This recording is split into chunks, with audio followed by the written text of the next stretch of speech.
আসসালামু আলাইকুম। আমি মোহাম্মদ শাকিল খাঁ। আছি রোকনস টিউটোরিয়ালের সাথে অ্যাজ এ বায়োলজি ইনস্ট্রাক্টর হিসেবে। আপনারা যারা এসএসসি লেভেলে পড়াশোনা করছেন, অর্থাৎ ক্লাস 9, 10, সামনে এসএসসি পরীক্ষা দিবেন 2026 সালে, আপনাদের জন্য রোকনস টিউটোরিয়াল নিয়ে এসেছে চমৎকার একটা সুখবর। কি সেই সুখবর? আমরা চিন্তা করেছি এখন থেকে আমরা আপনাদেরকে ডে বাই ডে অনলাইনে ক্লাস দিয়ে যাব। আমাদের ক্লাসগুলো আপনারা আমাদের ফেসবুক পেজ, তারপরে হচ্ছে গ্রুপ এবং ইউটিউব চ্যানেলে পেয়ে যাবেন। আমাদের সবগুলো এরকম অনলাইন প্ল্যাটফর্ম রোকনস টিউটোরিয়াল নামে পরিচিত। অলরেডি আপনাদের সবার প্রিয় স্যার জনাব রোকন আহমেদ স্যার, যিনি আমাদের রোকনস টিউটোরিয়ালের পরিচালক, উনি অলরেডি আপনাদের ক্লাস দেওয়া শুরু করে দিয়েছেন। ফিজিক্স, কেমিস্ট্রি, ম্যাথ এই ক্লাসগুলো উনি দিয়ে যাচ্ছেন। আমি যেহেতু রোকনস টিউটোরিয়ালে বায়োলজি ইনস্ট্রাক্টর হিসেবে নিয়োজিত আছি, এর জন্য আমি আপনাদের জন্য বায়োলজি ক্লাস তৈরি করবো ইনশাল্লাহ। এবং আমি প্রতিজ্ঞা করছি আপনাদেরকে ডে বাই ডে ক্লাস দিয়ে যাব ইনশাল্লাহ। আমাদের জন্য দোয়া করবেন যেন আপনাদের জন্য হেল্প করতে পারি। আমাদের উদ্দেশ্য এতটুকুই যেন আপনাদের বইটা সুন্দরভাবে গোছানো হয়, হ্যাঁ, পরীক্ষার প্রস্তুতিটা যেন খুব ভালোভাবে নেওয়া হয়।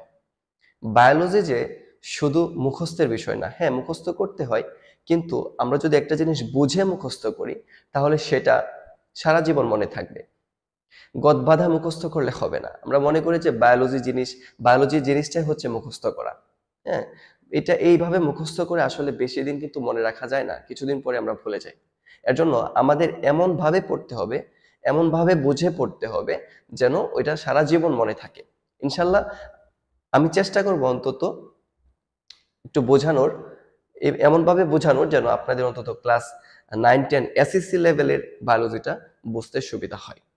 ওকে, যেহেতু যেহেতু আমি বায়োলজি ক্লাস নিব, আজকে আমি কোষ দিয়ে শুরু করব। কারণ আমরা জানি কোষ হচ্ছে একটা জীবের, একটা প্রাণীর অথবা পৃথিবীতে যত জীবিত সত্তা আছে সবকিছুর গাঠনিক একক অথবা শারীরবৃত্তীয় একক অথবা যে কোনো একক বলতে পারি আমরা। হুম, অর্থাৎ কি জীবজ ক্রিয়াকলাপের একক আমি বলতে পারি। যেহেতু এটা জীবজ ক্রিয়াকলাপের অর্থাৎ অর্থাৎ প্রত্যেকটা প্রাণীর একক, এর জন্য আমি আজকে এই কোষ নিয়ে আলোচনা করব। ওকে, এই কোষ নিয়ে আলোচনা করা হয়েছে জীববিজ্ঞান বইয়ের 2য় অধ্যায়ে জীব, কোষ ও টিস্যুতে। ধরতে পারো জীব, কোষ ও টিস্যু নিয়ে আমরা শুরু করলাম 2য় অধ্যায় দিয়ে। আজকে আমার প্রথম লেকচার, আলোচনার বিষয় হচ্ছে কোষ। ওকে, তাহলে চলো আমরা কোষ নিয়ে কিছুটা সামারি জেনে নিই। বিজ্ঞানী রবার্ট হুক সর্বপ্রথম কোষ শব্দটি আবিষ্কার করেন অথবা বলেন। তিনি রয়্যাল সোসাইটি অফ লন্ডন ল্যাবরেটরিতে যন্ত্রপাতির নিরীক্ষক হিসেবে কাজ করতেন। তিনি একদিন হঠাৎ লক্ষ্য করলেন বোতলের ছিপি অথবা কর্ক, এটা হচ্ছে পানিতে বেশি থাকে। ছিপি বা কর্ক কেমন জিনিস? আমরা এখন যেমন বোতলের মধ্যে কর্ক দেখি, যেটা আমরা পেঁচিয়ে লাগাই, বোতলের মুখটাকে বন্ধ করি, ঠিক তেমনি আগের দিনে এরকম কর্ক বা ছিপি ছিল না। তখন এক ধরনের কাঠের জিনিস ছিল, যেটা দিয়ে হচ্ছে এই মুখটা বন্ধ করে রাখা হইতো, বোতলের মুখটা বন্ধ করে রাখা হইতো। ওইটাকে কর্ক বা ছিপি বলা হতো। হুম, তো এই কর্ক বা ছিপি পানিতে ভেসে থাকে। তো রবার্ট হুক চিন্তা করলেন যে আসলে এটা তো সলিড জিনিস অথবা কঠিন জিনিস পানিতে তো ডুবে যায়, তাহলে এটা কেন ভেসে থাকলো? তিনি অণুবীক্ষণ যন্ত্রের সাহায্যে, ইলেকট্রন অণুবীক্ষণ যন্ত্রের সাহায্যে পরীক্ষা করে দেখলেন যে এই কর্ক বা ছিপিতে অত্যন্ত ছোট ছোট ছোট ছোট প্রকোষ্ঠ বা ছিদ্র রয়েছে। হ্যাঁ, তিনি এই প্রকোষ্ঠ, এই ছোট ছোট প্রকোষ্ঠের নাম দিলেন সেল বা কোষ, যা ইংরেজি ল্যাটিন সেলুলা শব্দ থেকে এসেছে। ওকে, সেলুলা, সেলুলা শব্দ থেকে সেল শব্দটি এসেছে। আর কে আবিষ্কার করেছেন? বিজ্ঞানী রবার্ট হুক এই সেল শব্দটি আবিষ্কার করেছেন, যার বাংলা হচ্ছে কোষ, এবং যা সেলুলা, ল্যাটিন সেলুলা শব্দ থেকে এসেছে। ওকে, কিন্তু তিনি আসলে যে কোষটা আবিষ্কার করেছিলেন এটা একটা মৃত কোষ ছিল। পরবর্তীতে বিজ্ঞানী অ্যান্টনি ভ্যান লিউয়েনহুইক, বিজ্ঞানী অ্যান্টনি অ্যান্টনি ভ্যান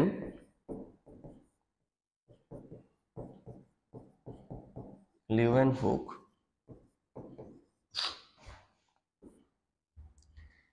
একটা জীবিত কোষ আবিষ্কার করেন।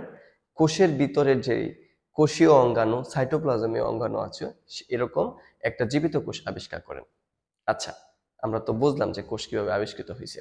এখন চলো আমরা আলোচনা করি কোষ কি অথবা কোষ বলতে কি বোঝায়। আমরা কোষ কি অথবা কোষ বলতে কি বোঝায় এটা আমরা একটা সংজ্ঞা দিয়ে বুঝতে পারি। এই সংজ্ঞাটা দিয়েছেন বিজ্ঞানী লোই এবং সিকেভিচ 1969 সালে। এই সংজ্ঞাটা এতটাই পারফেক্ট, এই সংজ্ঞাটা এতটাই গ্রহণযোগ্য যে আজ পর্যন্ত আমরা এই সংজ্ঞা দিয়ে কোষকে সংজ্ঞায়িত করি। হ্যাঁ, তাহলে এই সংজ্ঞার 3টা পার্ট আছে। প্রথম পার্ট হচ্ছে যে বৈষম্য বেদ্ধ ঝিল্লি দিয়ে আবৃত। বৈষম্য বেদ্ধ ঝিল্লি দিয়ে আবৃত। বৈষম্য বেদ্ধ ঝিল্লি দিয়ে আবৃত। দ্বিতীয়ত জীবজ ক্রিয়াকলাপের একক। এবং তৃতীয়ত নিজের প্রতিরূপ নিজে তৈরি করতে পারে। ঠিক আছে, তাহলে সংজ্ঞাটা হচ্ছে এরকম: বৈষম্যবেদ্য ঝিল্লি দিয়ে আবৃত, জীবজ ক্রিয়াকলাপের একক, এবং যে অন্য সজীব মাধ্যম ব্যথি রেখে নিজের প্রতিরূপ তৈরি করতে সক্ষম, তাকেই কোষ বলে। বিজ্ঞানী লোই এবং সিকেভিচ এই সংজ্ঞাটি দিয়েছেন 1969 সালে। ঠিক আছে, আচ্ছা, তাহলে বৈষম্যবেদ্য পর্দা দিয়ে আবৃত বা ঝিল্লি দিয়ে আবৃত মানে কি? এটা বলতে বোঝা হচ্ছে সিলেক্টিভ পারমিয়েবল। ইংরেজিতে বলা হয় কি সিলেক্টিভ পারমিয়েবল। অর্থাৎ সে যে কোনো জিনিস, যে কোনো বস্তু চাইলেই কোষের ভিতর প্রবেশ করতে পারবে না। ধরি এটা একটা কোষ, কোষের একটা আবরণ, ভিতরে হচ্ছে এটা একটা কোষ, আর এটা হচ্ছে একটা আবরণ। কারণ এই যে আবরণ, এই আবরণটা হচ্ছে বৈষম্য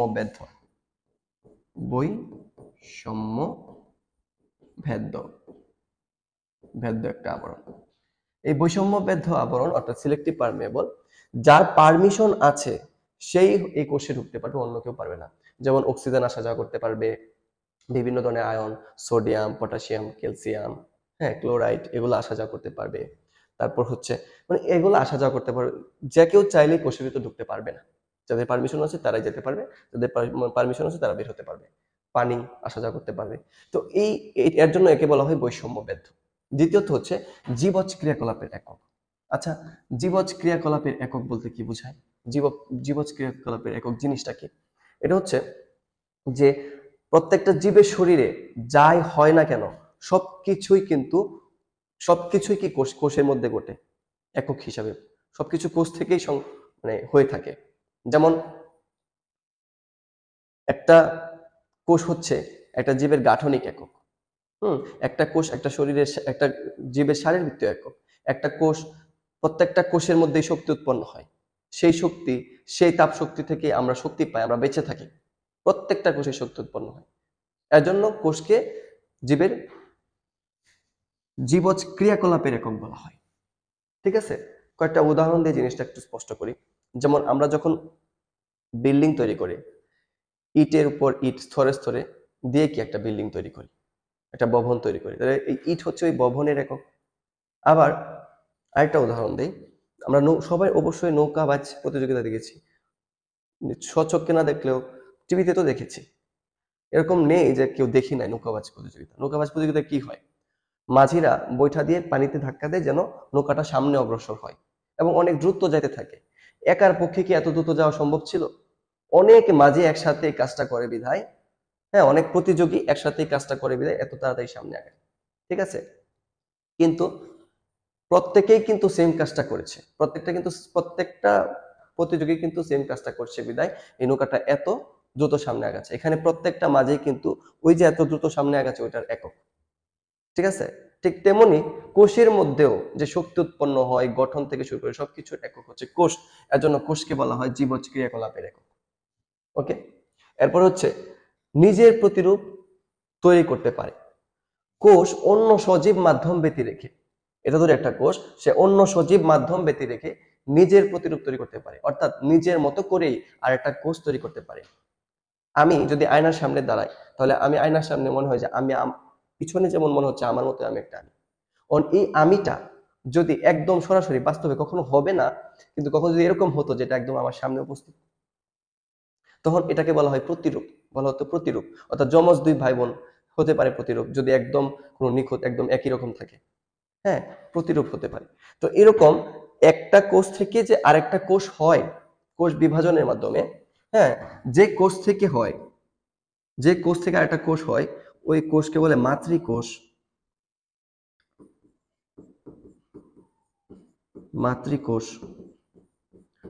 মাতৃকোষ থেকে যে কোষ সৃষ্টি হয় তাকে বলে আপত্য কোষ। আপত্য কোষ কিভাবে হয়? কোষ বিভাজনের মাধ্যমে। কোষ বিভাজন। কোষ বিভাজনের মাধ্যমে মাতৃকোষ থেকে আপত্য কোষ হয়। হ্যাঁ, এই মাতৃকোষকে ইংরেজিতে বলা হয় মাদার সেল। Mother sell. হ্যাঁ, আর আপত্য কোষকে ইংরেজিতে বলা হয় ডটার সেল। এখন মনে হয় বুঝতে পারছেন আপত্য কোষ কি। অনেকেই এটা বোঝে না যে আপত্য যে কোষ জিনিসটা কি। আপত্য হচ্ছে বাচ্চা কোষ, শিশু কোষ। ইংরেজিতে বলা হয় ডটার সেল। মা থেকে বাচ্চা হয়। হ্যাঁ, বিষয়টা অনেকটা এরকম যে মা কোষ থেকে বাচ্চা কোষ হয়েছে, মাতৃকোষ থেকে আপত্য কোষ হয়েছে, এবং এদের গুণগত বৈশিষ্ট্য থেকে শুরু করে এদের সবকিছু প্রায় সেম, প্রতিরূপের মতো। মনে হবে যে মা আর বাচ্চা একই রকম। এর জন্য এটাকে বলে কি, যে নিজের প্রতিরূপ নিজে তৈরি করতে পারে। এই তিনটা বৈশিষ্ট্য যাদের মধ্যে থাকে, যে সত্তার মধ্যে থাকে, সেই কোষ। ওকে, কনফিডেন্টলি বলছি। ঠিক আছে, আমরা অনেক কোষের সংজ্ঞা দিচ্ছি, অনেক কথা বলছি, কিন্তু জিনিসটা আমরা তো, এটা তো আনুবীক্ষণিক, খালি চোখে দেখা যায় না, ঠিক আছে? কিন্তু এটা তো একটা আকৃতি আছে। এখন অনেক বিজ্ঞান অনেক আগে এগিয়ে গিয়েছে। হ্যাঁ, তো এখন আকৃতি অথবা অ্যানিমেশন পাওয়া যায় অনেক। ঠিক আছে, চলো আমরা একটা অ্যানিমেশন দেখি, নাহলে এত কথা যে বলছি কিছুই বোঝা যাবে না। এই থ্রিডিটা কিন্তু একটা কোষের, একটা প্রকৃত কোষের। এখানে বলাই আছে যে ইউক্যারিওটিক সেল। এই যে ইউক্যারিওটিক সেলের থ্রিডি, এটার যে এই যে অংশটা, এটাকেই বলা হয় কোষ প্রাচীর। এটা কি বলা হয়? কোষ প্রাচীর। এই কোষ প্রাচীরের ভিতরে কোষীয় অঙ্গাণু থাকে। কোষ প্রাচীরের ভিতরে থাকে প্রোটোপ্লাজম। হ্যাঁ, কোষ প্রাচীরের ভিতরে কি থাকে? এই সম্পূর্ণটাকে বলা হয় প্রোটোপ্লাজম। কোষ প্রাচীরের যে সম্পূর্ণ এই সজীব বস্তু, এই সজীব বস্তুকে বলা হয় প্রোটোপ্লাজম। হ্যাঁ, প্রোটোপ্লাজম কি কি দিয়ে গঠিত? প্রোটোপ্লাজম দুইটা জিনিস দিয়ে গঠিত। একটা হচ্ছে নিউক্লিয়াস, আর নিউক্লিয়াসের বাইরে যে পদার্থ সেটাকে বলা হয় সাইটোপ্লাজম। একটা কি, নিউক্লিয়াস, এবং নিউক্লিয়াসের বাইরে যে সজীব পদার্থ তাকে বলা হয় সাইটোপ্লাজম। সাইটোপ্লাজমের আবার দুইটা ভাগ আছে। কি? একটা হচ্ছে ধাত্র বা মাতৃকা, যেটাকে বলা হয় ধাত্র বা মাতৃকাকে কি বলা হয়? যে প্লাজম বলা হয়। প্লাজম যে বলছি, ধাত্র বা মাতৃকা অর্থাৎ জেলির মতো থকথকে যে পদার্থটা আছে, আমরা যেটা দেখছি যে এখানে কি, যে ফাঁকা যে জায়গা আছে এখানে আছে জেলির মতো থকথকে পদার্থ, এটাকে বলা হয় ধাত্র বা মাতৃকা। আর যে এই যে অঙ্গাণুগুলো দেখছি এগুলোকে বলা হয় সাইটোপ্লাজমীয় অঙ্গাণু। এই দুইটা মিলে হয়েছে সাইটোপ্লাজম। আর এটাকে বলে কি, নিউক্লিয়াস। এখন এই নিউক্লিয়াস আর সাইটোপ্লাজম মিলে হয় প্রোটোপ্লাজম। আর নিউক্লিয়াসটাকে যদি আমি বাদ দেই, বাকি সবগুলো সব সম্পূর্ণটাকে বলা হয় সাইটোপ্লাজম। ঠিক আছে, সাইটোপ্লাজমে থাকে সাইটোপ্লাজমীয় অঙ্গাণু। যেমন এটা একটা নিউক্লিয়াস, যেটা একটা আবরণ দিয়ে আবৃত এবং একটা সুগঠিত নিউক্লিয়াস। নিউক্লিয়াসের মধ্যে থাকে নিউক্লিয় বস্তু, যেমন ক্রোমাটিন জালিকা, এটা হচ্ছে নিউক্লিওলাস। আর এগুলোর মধ্যে থাকে ক্রোমাটিন জালিকা। এবং নিউক্লিয়াসের ভিতর যে তরল পদার্থ, যে জেলের মতো থকথকে তরল পদার্থ, এটাকে বলা হয় নিউক্লিওলাস, নিউক্লিওপ্লাজম। ঠিক আছে, এবং এর আবরণকে বলা হয় নিউক্লিয়ার মেমব্রেন। ঠিক আছে, এই নিউক্লিয়ার মেমব্রেন ঘেঁষে থাকে হচ্ছে, এই নিউক্লিয়াস ঘেঁষে থাকে হচ্ছে সাইটোপ্লাজমের একটা অঙ্গাণু, যেটাকে বলা হয় এন্ডোপ্লাজমিক রেটিকুলাম। এটা হচ্ছে এন্ডোপ্লাজমিক রেটিকুলাম। হ্যাঁ, এইগুলাকে বলা হয় গোলগি বডি অথবা গোলজি বডি। এটা হচ্ছে মাইটোকন্ড্রিয়া, রাইবোজোম। হ্যাঁ, এরকম অঙ্গাণু, অনেক কোষীয় অঙ্গাণু থাকে। তাহলে আমরা বুঝতে পারলাম একটা কোষ এরকম দেখা যায়। ঠিক আছে, এটা একটা কোষ, একটা আবরণ দিয়ে আবৃত থাকে এবং এরকম থাকে। ঠিক আছে, ওকে, আমরা চলো ফিরে যাই আগের অবস্থানে। এখন এখন আমরা আলোচনা করব কোষের প্রকারভেদ সম্পর্কে। কোষ কত প্রকার ও কি কি? কোষ বিভিন্ন প্রকারের হয়ে থাকে, বিভিন্ন প্রকারের কোষ হয়ে থাকে। কোষ যত প্রকারেরই হোক না কেন, কোষের মধ্যে কয়েকটা জিনিস কমন থাকে, এই জিনিসগুলা, এই পদার্থগুলো অথবা এই সত্তাগুলা থাকবেই, ঠিক আছে? সেটা যে ধরনের কোষ হোক না কেন, হোক সে আদি কোষ, প্রকৃত কোষ, দেহ কোষ, জনন কোষ, প্রাণী কোষ, উদ্ভিদ কোষ, যে ধরনের কোষই হোক না কেন, এই কয়েকটা জিনিস কোষে থাকবেই। কি কি সেই জিনিস? কোষের যে একটা আবরণ, এটা যে কোনো কোষে থাকবে। সব কোষের কি একটা কোষের আবরণ থাকে। দ্বিতীয়ত হচ্ছে কোষের ভিতর সজীব বস্তু থাকবে। সজীব বস্তু, সজীব বস্তু, যেটাকে একটু আগে দেখলাম, বলা হয় সাইটোপ্লাজম।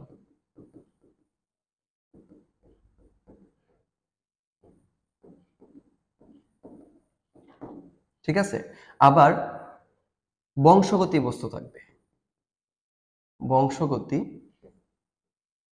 বস্তু, যেটাকে আমরা প্রকৃত কোষে দেখলাম নিউক্লিয়াস, হ্যাঁ, অথবা নিউক্লিয় বস্তু।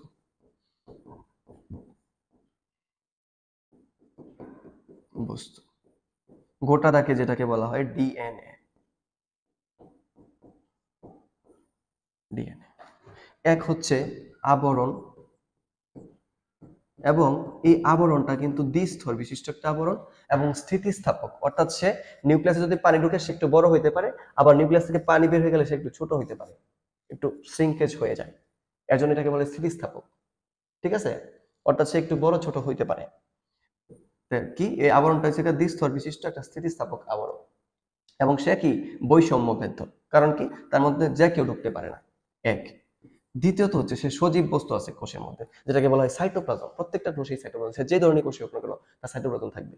দ্বিতীয়ত হচ্ছে বংশগতি বস্তু, অর্থাৎ কি ডিএনএ অথবা নিউক্লিয়াস, হ্যাঁ, যেখানে ডিএনএ থাকবে না সেখানে আরএনএ বংশগতি বস্তু থাকবে।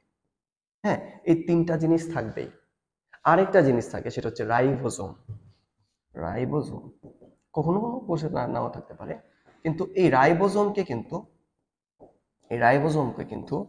হ্যাঁ, এই রাইবোজোমকে কিন্তু বলা হয় ইউনিভার্সাল অর্গানালিস।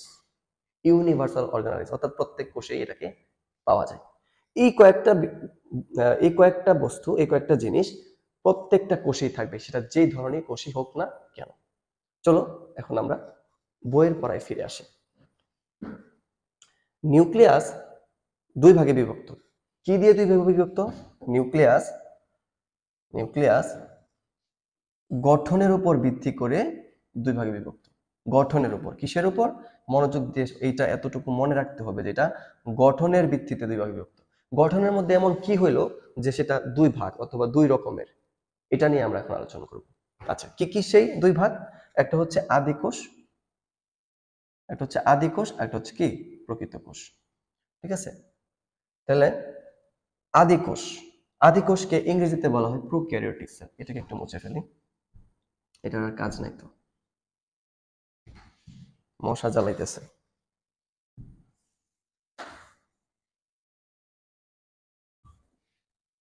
ঠিক আছে, এই যে প্রোক্যারিওটিক সেল, আদি কোষকে কি বলা হয়? Prokaryotic sell. ঠিক আছে?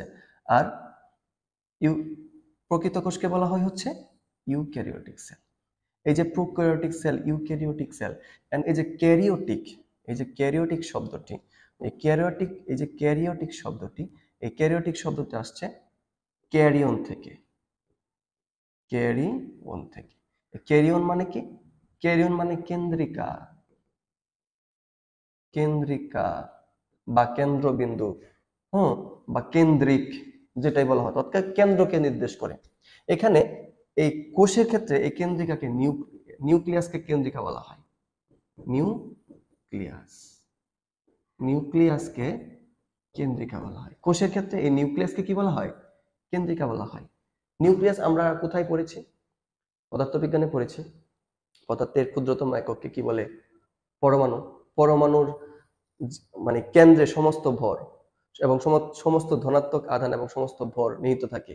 এই কেন্দ্রকে কি বলা হয়? কি নিউক্লিয়াস বলা হয়।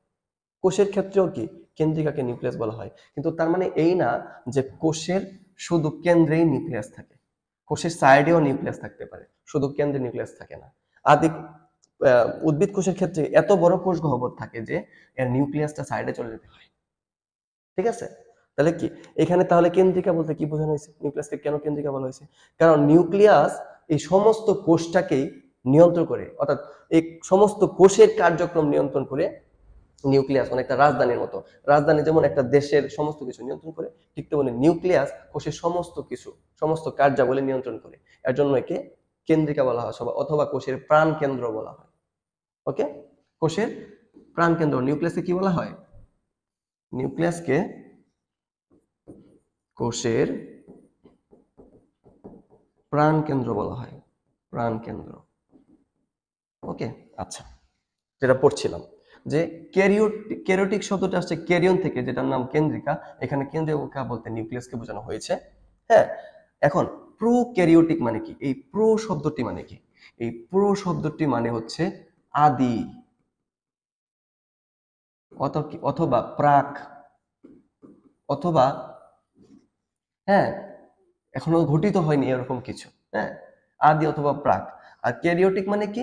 কেন্দ্রিক, কেন্দ্রিক বা কেন্দ্রিকা, কেন্দ্রিক। তাইলে প্রোক্যারিওটিক মানে কি? প্রাক কেন্দ্রিক। সেল মানে কোষ, প্রাক কেন্দ্রিক কোষ। তাইলে আদি কোষকে কি বলা হয়? আদি কোষকে প্রোক্যারিওটিক অথবা প্রাক কেন্দ্রিক কোষ বলা যায়। অর্থাৎ কেন্দ্রিকাটি সুগঠিত হয়নি এরকম কিছু, এখনো নিউক্লিয়াস শুরু হওয়ার, অর্থাৎ নিউক্লিয়াস গঠিত হওয়ার আগের অবস্থা, এরকম কিছু বোঝানো হয়। ঠিক আছে। আর প্রকৃত কোষ বলতে কি বোঝায়? প্রকৃত কোষে ইউক্যারিওটিক। ক্যারিওটিক মানে কি? কেন্দ্রিক, হ্যাঁ, অথবা কেন্দ্রিকা। আর ইউ হচ্ছে সু অথবা কি? ভালো, সু অথবা ভালো। তাহলে এখানে কি বলতে পারি? সুকেন্দ্রিক, সুকেন্দ্রিক।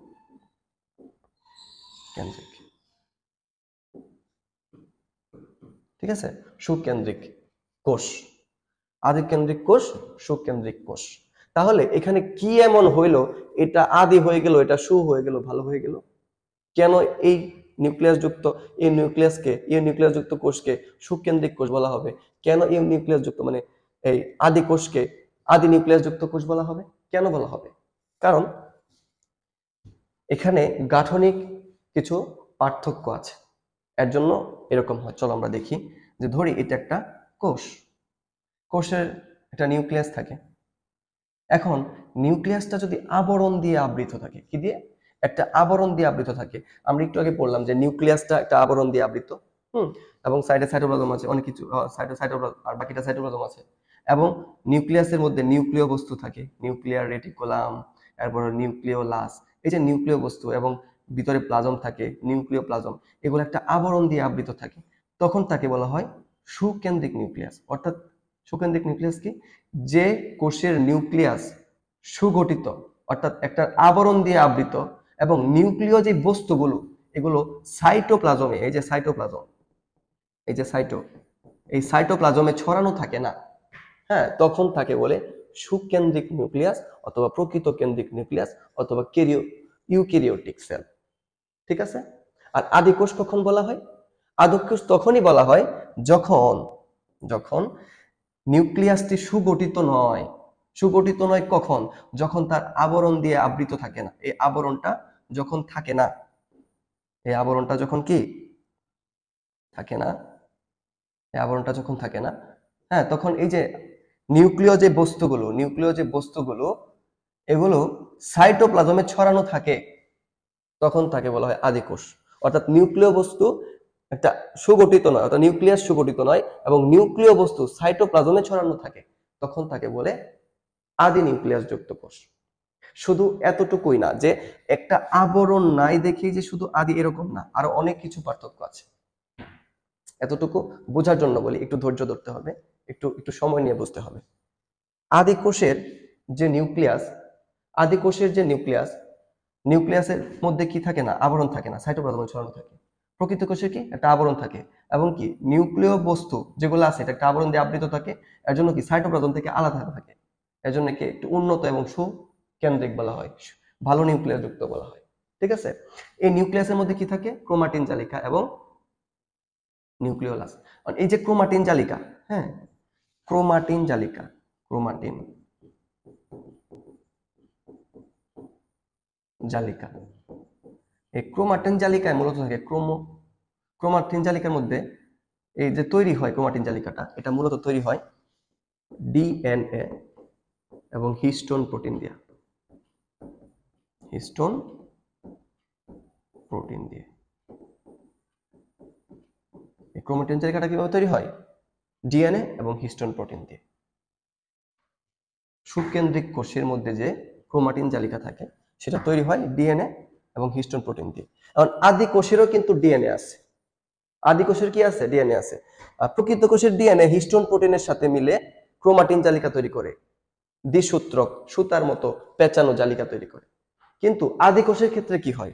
এটা প্রকৃত কোষের ক্ষেত্রে, আদি কোষের ক্ষেত্রে তার ডিএনএ থাকে, একটা মাত্র ডিএনএ থাকে, এবং ডিএনএ সূত্রাকার না, ডিএনএ গোলাকৃতির, এবং এই ডিএনএর মধ্যে হিস্টোন প্রোটিন থাকে না। হিস্টোন প্রোটিন কি থাকে না।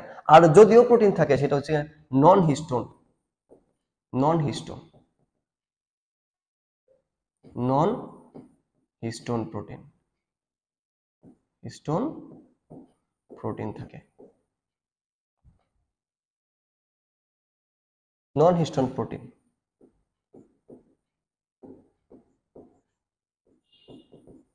ঠিক আছে, যদিও থাকে সেটা কি ধরনের প্রোটিন? নন হিস্টোন প্রোটিন থাকে। আর নন হিস্টোন প্রোটিন থাকার ফলে কি হয়? এই ক্রোমোজোমের যে সূত্রক, হ্যাঁ, এরকম সুতার মতো তৈরি হয় না। ঠিক আছে, অর্থাৎ ক্রোমাটিন জালিকা তৈরি হয় না। অর্থাৎ গঠনগতভাবেও কি অনুন্নত, আবরণ তো থাকে না, এবং গঠনগতভাবে কি অনুন্নত। অর্থাৎ তার ক্রোম তার হচ্ছে ডিএনএ এরকম থাকে, অনেকটা এরকম, একদম হুবহু এরকম যা বিষয়টা বলতেছে না, অনেকটা এরকম থাকে, গোলাকৃতির এরকম থাকে ডিএনএ। হ্যাঁ, এবং একটা ডিএনএ থাকে, ডিম্বাকার বা গোলাকৃতির ডিএনএ। কিন্তু প্রকৃত কোষে যে ডিএনএ সেটা থাকে এরকম, এটা হচ্ছে একটা ডিএনএ, না, এটা একটা ডিএনএ এরকম থাকে, ডিএনএ। তো এই ডিএনএটা ভরে করে আঁকলাম। ধরো এটা এরকম, এটা ছোট হইলে এরকম হবে, এবং একটা সময় এটা এরকম হবে, আরো ছোট করলে এটা এরকম।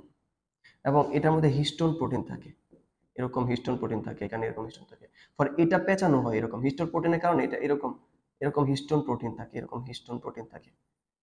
হিস্টোন প্রোটিনের কারণে এটা এরকম কয়েলের মতো পেঁচানো হয়, স্প্রিং এর মতো, স্প্রিং টান দিলে যেমন লম্বা হয় এবং পেঁচানো থাকে, পেঁচানো হয়ে এটা এরকম হয়, এরকম হয়ে এই যে এই অংশটা আসছে, এই অংশটা মূলত এরকম একটা অংশ। ঠিক আছে, এটাকে যদি এটাকে যদি বড় করা হয় তাহলে এটা এরকম হয়। হিস্টোন প্রোটিন থাকে, সাথে ডিএনএ থাকে, এরকম একটা সুগঠিত ক্রোমাটিন জালিকা থাকে, যেখানে বংশগতি বৈশিষ্ট্য বহন করে, এবং অনেক অনেক ডিএনএ থাকে, অনেক উন্নত। আর এখানে কি একটা ডিএনএ থাকে, এবং কি নন হিস্টোন প্রোটিন থাকে না। হ্যাঁ, হিস্টোন প্রোটিন থাকে না, এবং কি থাকলেও নন হিস্টোন প্রোটিন থাকে। প্রোটিন যদি থাকে নন হিস্টোন অথবা অন্য প্রোটিন থাকে, হিস্টোন প্রোটিন থাকে না, এর জন্য সে এরকম পেঁচানো হয় না, এমন এবং সুগঠিত হয় না, এবং সে বংশগতি বৈশিষ্ট্য বহন করে, সেও বংশগতি বৈশিষ্ট্য বহন করে, কিন্তু অনুন্নত, উন্নত না, সরল প্রকৃতির। আর এই কোষটার মধ্যে অনেক অঙ্গাণু থাকে, সে জটিল প্রকৃতির, এর জন্য তার ক্রোমাটিন জালিকা, নিউক্লিয় বস্তু এবং নিউক্লিয়াস কি একদম সুগঠিত। ঠিক আছে, তাহলে এই যে এত কিছু বললাম বোঝানোর জন্য বললাম, কিন্তু মূলত আসে তো সংজ্ঞা, কি আসে? যে আদি কোষ কাকে বলে, কি আসে? আদি কোষ কাকে বলে, অথবা প্রকৃত কোষ কাকে বলে, শুধু এতটুকুই আসে, আর বেশি কিছু তো আর আসে না। আসে, পার্থক্য আসে, যে পার্থক্য বলো, আদি কোষের পার্থক্য বলো, হ্যাঁ, প্রকৃত কোষের পার্থক্য বলো, এরকম আসে।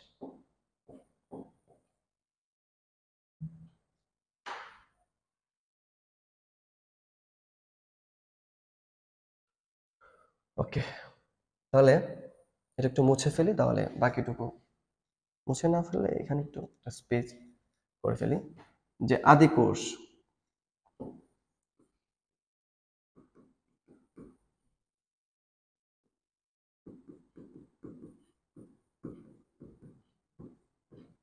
আদি কোষ, আদি কোষ মানে কি? যার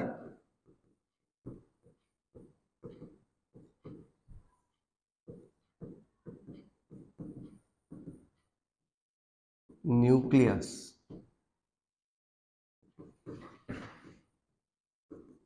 সুগঠিত নয়, হুম, এবং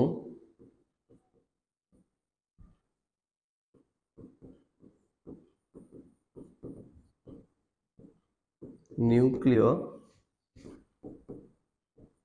বস্তু সাইটোপ্লাজমে ছড়ানো থাকে তাকে আদি কোষ বলে। ঠিক আছে, প্রকৃত কোষ কি?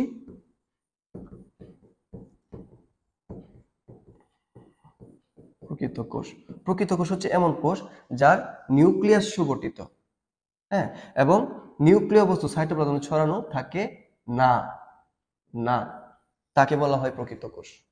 ওকে, ঠিক আছে। এখন আমরা বুঝলাম আদি কোষ কি, প্রকৃত কোষ কি। আরেকটা জিনিস কমন আছে আদি কোষ আর প্রকৃত কোষের ক্ষেত্রে, সেটা হচ্ছে এখানে একটু এগিয়ে নেই, এটা একটা আদি কোষ, একটা আদি কোষ, হ্যাঁ, এটা হচ্ছে প্রকৃত কোষ। এদের ক্ষেত্রে কি কমন? প্রকৃত কোষের নিউক্লিয়াস সুগঠিত, নিউক্লিয় বস্তু সাইটোপ্লাজমে ছড়ানো থাকে না, একটা আবরণ দিয়ে আবৃত থাকে, হ্যাঁ, এবং অনেক নিউক্লিয় বস্তু থাকে, এন্ডোপ্লাজমিক রেটিকুলাম, গোলগি বডি থাকে, হ্যাঁ, মাইটোকন্ড্রিয়া থাকে, প্লাস্টিড থাকবে উদ্ভিদ কোষের ক্ষেত্রে, হ্যাঁ, লাইসোজোম, রাইবোজোম এবং রাইবোজোম থাকবে, হ্যাঁ। আর আদি কোষের ক্ষেত্রে কি থাকে? একটা একটা গোলাকার নিউক্লিয়াস থাকে, ঠিক আছে, এবং রাইবোজোম থাকে। এটা গোলাকার নিউক্লিয়াস না, এটা গোলাকার ডিএনএ থাকে, ডিএনএ থাকে এবং রাইবোজোম থাকে। এই ডিএনএ কে বলা হয় নিউক্লিয় বস্তু, অথবা এই এই অঞ্চলটাকে নিউক্লিওয়েড বলা হয়, নিউক্লিওয়েড, আদি রাইবোজোম। আর এখানে যে রাইবোজোম থাকে, এই রাইবোজোমটা কি? উন্নত ধরনের রাইবোজোম। ওকে, চলো এটার এই আদি কোষ আর প্রকৃত কোষের আরেকটা জিনিস ইম্পর্টেন্ট হচ্ছে এর পার্থক্য আসে, যে দুইটার মধ্যে পার্থক্য করার জন্য।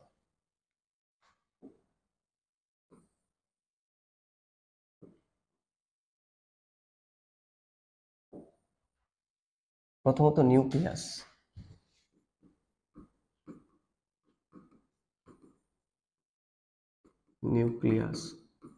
নিউক্লিয়াস আদি কোষের ক্ষেত্রে কি? সুগঠিত, আমরা একটু আগে দেখলাম সুগঠিত। প্রকৃত কোষের ক্ষেত্রে হচ্ছে সুগঠিত নয়, ঠিক আছে। এরপরে হচ্ছে ডিএনএ, নিউক্লিয়াস যেহেতু সুগঠিত নয়, এর মাত্র ডিএনএ থাকে একটা, গোলাকার অথবা বৃত্তাকার ডিএনএ, গোলাকার অথবা বৃত্তাকার ডিএনএ, এবং ডিএনএ থাকে কয়টা? একটি। আর এখানে কি? ডিএনএটাকে সূত্রাকার, সুতার মতো পেঁচানো, এবং কি অনেক ডিএনএ থাকে, এবং কি অনেক ডিএনএ থাকে, অনেক ডিএনএ থাকে, এবং রাইবোজোম,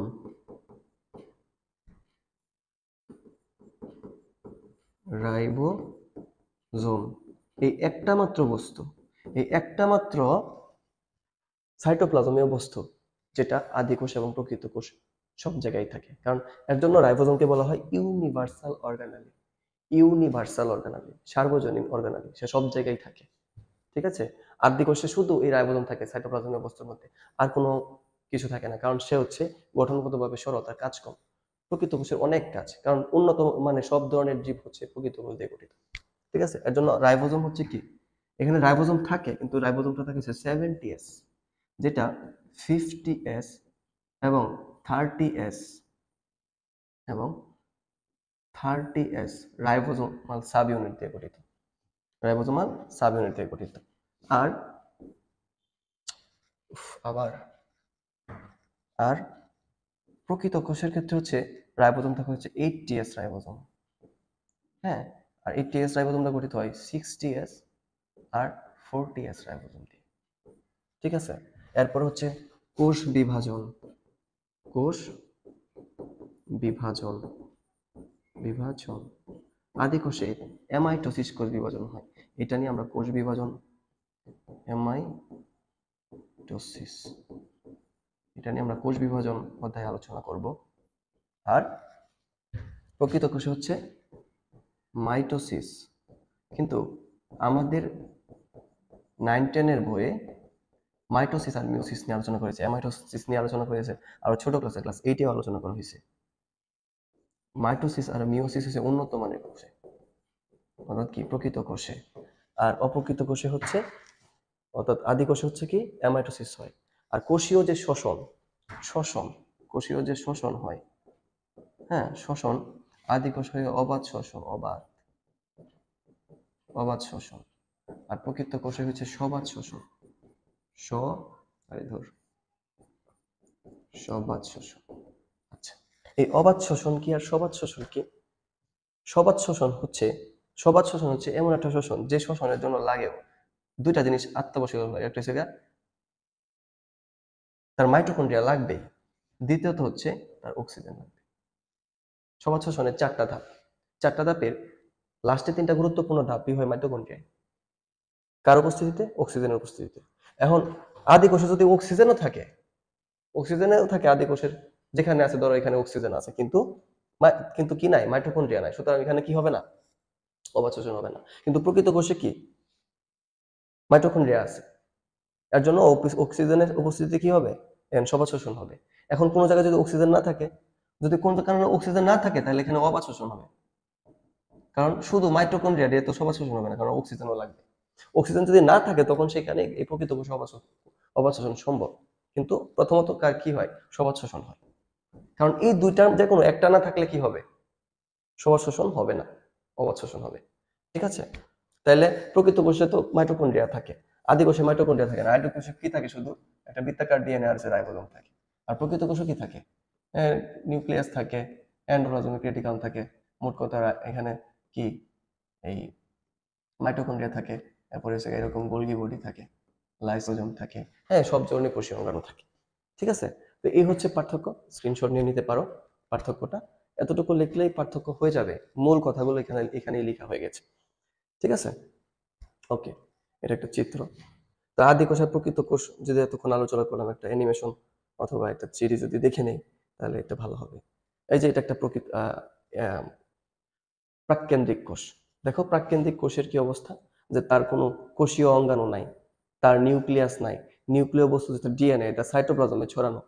এটা একটা ব্যাকটেরিয়ার কোষ, এর জন্য তার একটা আলাদা একটা মডিফাই কোষ থাকে, এটা ব্যতিক্রম, প্লাজমিড বলে যেটা, যেটা কিন্তু মূল কোষ না। হ্যাঁ, যেটা মূল কোষ না, এটা না থাকলে এটার বংশগতি বৈশিষ্ট্য যে বহন হবে না এরকম না।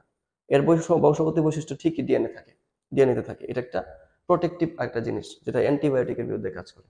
ঠিক আছে? এর জন্য এটা হচ্ছে ব্যাকটেরিয়ার কোষে এক্সট্রা, এছাড়া তার কিছু নাই। আর এখানে রাইবোজোম দেখানো হয় নাই, রাইবোজোমও থাকতে পারে, রাইবোজোম থাকে সব কোষে।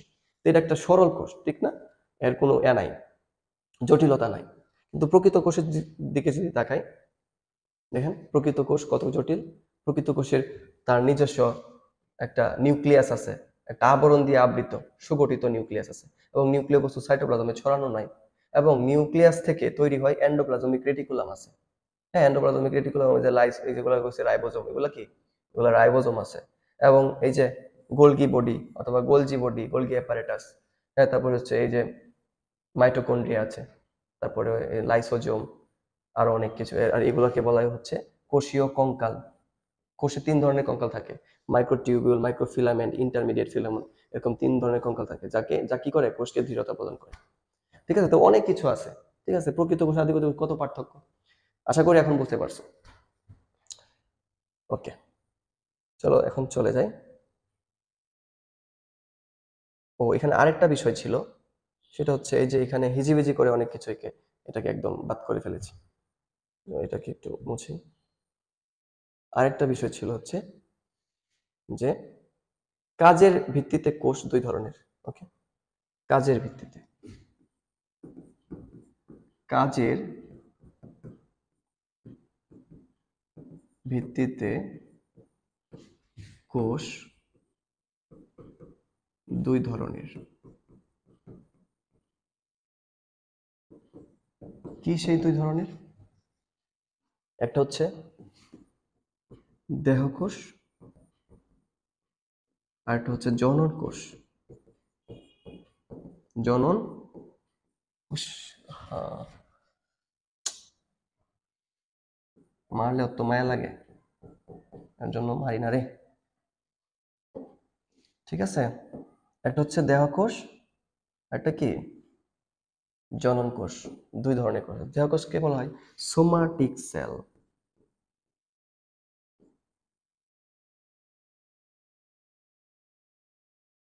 Somatic cell. আর জনন কোষকে বলা হয় গেমেটিক সেল অথবা রিপ্রোডাক্টিভ সেল। Productive cell. আচ্ছা, এই যে দেহকোষ আর জনন কোষ, এরা কেন পার্থক্য, এদের কেন পার্থক্য, এরা কেন আলাদা আলাদা কাজের ভিত্তিতে? কারণ এদের দুইজনের কাজ আলাদা। এই দেহকোষের কাজ হচ্ছে, এই কোষের কাজ হচ্ছে দেহ গঠন করা, দেহ গঠন করা। হ্যাঁ, এই যে প্রত্যেকটা প্রাণী, হ্যাঁ, একদম জাইগোট গঠন হওয়ার পর থেকে, হ্যাঁ, এত বড় একটা প্রাণী হয়, যেমন আমি এত বড় একটা মানুষ হয়েছি, গাছ, গরু, ছাগল, হাঁস, মুরগি যা আছে সব এত বড় হয়েছে কিভাবে হয়েছে? ওই ওই একটা কোষ থেকে। আমরা সবাই তো একটা কোষ থেকে এসেছি, একটা জাইগোট কোষ থেকে পরিণত একটা মানুষ হয়েছি। হ্যাঁ, এই যে পরিণত মানুষ হয়েছি, এই পরিণত মানুষ করেছে কে? এই দেহকোষ। এই দেহকোষ বিভাজনের মাধ্যমে কি হয়েছে? হ্যাঁ, একটা দেহ গঠন করছে পরিণত মানুষ। অর্থাৎ কি, যে কোষ দেহ গঠনে সাহায্য করে তাকে বলা হয় দেহকোষ। ঠিক আছে, কি বলা হয়? তাকে দেহকোষ বলা হয়। দেহ গঠন হচ্ছে এর কাজ। আর জনন কোষের কাজ কি? এই জনন কোষের কাজ হচ্ছে প্রজনন করা, প্রজনন অথবা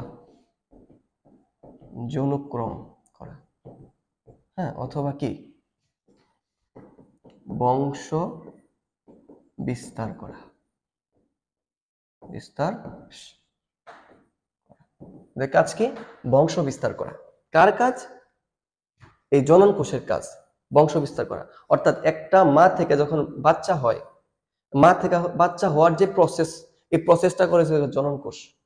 হ্যাঁ, কিন্তু ওই বাচ্চাটা যে বড় হবে, ওই একটা একটা কোষ থেকে যে একদম পূর্ণাঙ্গ মানুষ হবে, এই প্রসেসটা করেছে দেহকোষ। একটু একটু বোঝাই, ধরি একটা দেহকোষ, আমরা তো এটা একটা সারা দেহ, দেহের মধ্যে অনেক অঙ্গ থাকে, তাই না? কি থাকে? চোখ, নাক, কান, হ্যাঁ, মুখ, পেট, পেটের মধ্যে আছে হৃৎপিণ্ড থেকে শুরু করে সবগুলা কি অঙ্গ। হৃৎপিণ্ড, ফুসফুস, হ্যাঁ, তারপরে খাদ্যনালী, সবকিছু আছে। আরেকটা জিনিস আছে দেহের মধ্যে, এটাকে বলে কি জনন অঙ্গ। আরেকটা অঙ্গ আছে, এটা কি জনন অঙ্গ। আচ্ছা, এই যে জনন অঙ্গ, এই জনন অঙ্গ তো দেহেরই একটা অংশ, তাই না? নাকি দেহের বাইরের অংশ? দেহের বাইরের অংশ তো না, দেহের ভিতরের অংশ। যেহেতু ভিতরের অংশ, এর জন্য এই জনন অঙ্গটা হচ্ছে একটা দেহকোষ। জনন অঙ্গটা কি একটা দেহকোষ। ঠিক আছে, কিন্তু জনন অঙ্গ, জনন অঙ্গ যে কোষ বিভাজনের মাধ্যমে তৈরি করে জনন কোষ, জনন কোষ। ঠিক আছে, জনন অঙ্গ কোষ বিভাজনের মাধ্যমে কি তৈরি করে? জনন কোষ। কি কোষ বিভাজন? মিওসিস কোষ বিভাজন। মিওসিস। এই মিওসিস কোষ বিভাজনের মাধ্যমে জনন অঙ্গ তৈরি করে জনন কোষ। হ্যাঁ, এখন এই যে জনন কোষ তৈরি করে জনন অঙ্গ, তাহলে জনন অঙ্গ কি জনন কোষ? না, জনন অঙ্গ জনন কোষ না, জনন অঙ্গ দেহ কোষ। কিন্তু এই জনন অঙ্গ থেকে যে কোষ তৈরি হয় মিওসিস কোষ বিভাজনের মাধ্যমে, সেটা হচ্ছে জনন কোষ। এই জনন কোষের ক্রোমোজোম সংখ্যা থাকে হচ্ছে n, আর জনন অঙ্গের ক্রোমোজোম সংখ্যা কত থাকে? 2n। কারণ জনন অঙ্গ একটা দেহকোষ, দেহকোষের ক্রোমোজোম সংখ্যা থাকে কি 2n। এই 2n থেকে n হয়, মিওসিস কোষ বিভাজনের মাধ্যমে হয়। এর জন্য মিওসিস কোষ বিভাজন একটা রাষ্ট্রমূলক কোষ বিভাজন, যেখানে আপত্য কোষের অথবা এই ডটার সেলের যে কোষ বিভাজন হয়, কোষ হয়, যে ক্রোমোজোম সংখ্যা, এটা মাতৃকোষের ক্রোমোজোম সংখ্যার অর্ধেক হয়ে যায়। এর জন্য এখানে 2n, এখানে n হয়ে যায়। তো ধরি জনন কোষকে কি আছে? পুরুষের জনন কোষকে বলা হয়, সরি, পুরুষের জনন কোষকে বলা হয় শুক্রাণু, আর স্ত্রী জনন কোষকে বলা হয় ডিম্বাণু। এরা n সংখ্যক, ঠিক আছে? এরা কি সংখ্যক? এদের ক্রোমোজোম সংখ্যা n সংখ্যক। কেন n সংখ্যক? কারণ এদের যে এরা হয়েছে মিওসিস কোষ বিভাজনের মাধ্যমে জনন কোষ থেকে, হ্যাঁ, জনন অঙ্গ থেকে। কারণ জনন অঙ্গ, এই যে শুক্রাণু উৎপন্ন হয় যে জনন অঙ্গ থেকে, সেটাকে বলা হয় কি? শুক্রাশয়। শুক্রাশয়। তাহলে ডিম্বাণু উৎপন্ন হয় কি? ডিম্বাশয় থেকে। ডিম্বাশয় থেকে। এই যে শুক্রাশয় আর ডিম্বাশয়, এরা দুজন কি? জনন অঙ্গ। যেহেতু এরা দুজন জনন অঙ্গ, সুতরাং এরা কি? দেহকোষ। যেহেতু এরা জনন অঙ্গ, এর জন্য এরা দেহকোষ। এদের থেকে জনন কোষ যে উৎপন্ন হয় মিওসিসের মাধ্যমে, এটা হচ্ছে কি? শুক্রাণু এবং ডিম্বাণু। এরা দুজন কি? জনন কোষ। এরা দুজন জনুক্রম করে, কি করে? প্রজনন করে, বংশ বিস্তার করে। অর্থাৎ এরা দুজন একসাথে হয়, একসাথে হইয়া জাইগোট গঠন করে নিষেকের মাধ্যমে, 2n গঠন করে, জাইগোট। জাইগোট।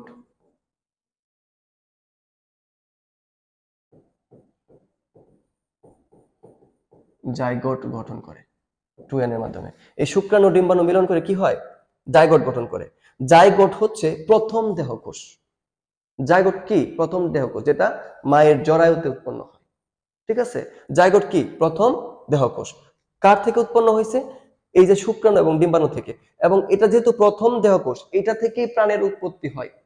এটাই আস্তে আস্তে একটা প্রাণী হয়, একটা জীব হয়, ঠিক আছে? এটা এই এই জাইগোট এখন মাইটোসিস কোষ বিভাজন করে। দেহকোষে কি ধরনের কোষ বিভাজন হয়?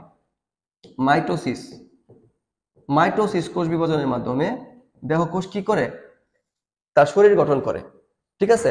যেহেতু জাইগোট একটা প্রথম, জাইগোট কি? প্রথম দেহকোষ। যেহেতু জাইগোট প্রথম দেহকোষ, সুতরাং এই জাইগোটে এখন কি হবে? মাইটোসিস কোষ বিভাজন হবে। মাইটোসিস কোষ বিভাজন হবে মোরোলা। মোরোলাতে হবে ব্লাস্টোলা। ব্লাস্টোলা থেকে হবে কি? ভ্রূণ। ভ্রূণ হবে ফিটাস। ফিটাসের মাধ্যমে আস্তে আস্তে একটা কি? পরিণত বাচ্চা হবে। বাচ্চা থেকে পরিণত একটা মানুষ হয়ে যাবে। সবকিছুই হবে কি? এই মাইটোসিস কোষ বিভাজনের মাধ্যমে। এর জন্য দেহকোষ কি করে? দেহ গঠন করে। আর জনন কোষ কি করলো? জনন কোষ শুক্রাশয়, জনন অঙ্গ থেকে মিওসিস কোষ বিভাজনের মাধ্যমে শুক্রাণু এবং ডিম্বাণু হইলো। হ্যাঁ, এই শুক্রাণু এবং ডিম্বাণু কি? জনন কোষ। এই জনন কোষ কি করছে? জনক্রম করছে। কিভাবে? এই জনক্রম করছে কিভাবে? জাইগোট গঠন করছে সে। জাইগোট গঠন করে কি?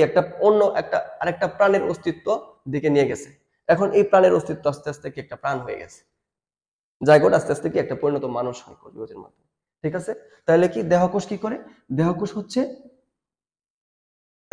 দেহ গঠন করে মাইটোসিস কোষ বিভাজনের মধ্যে।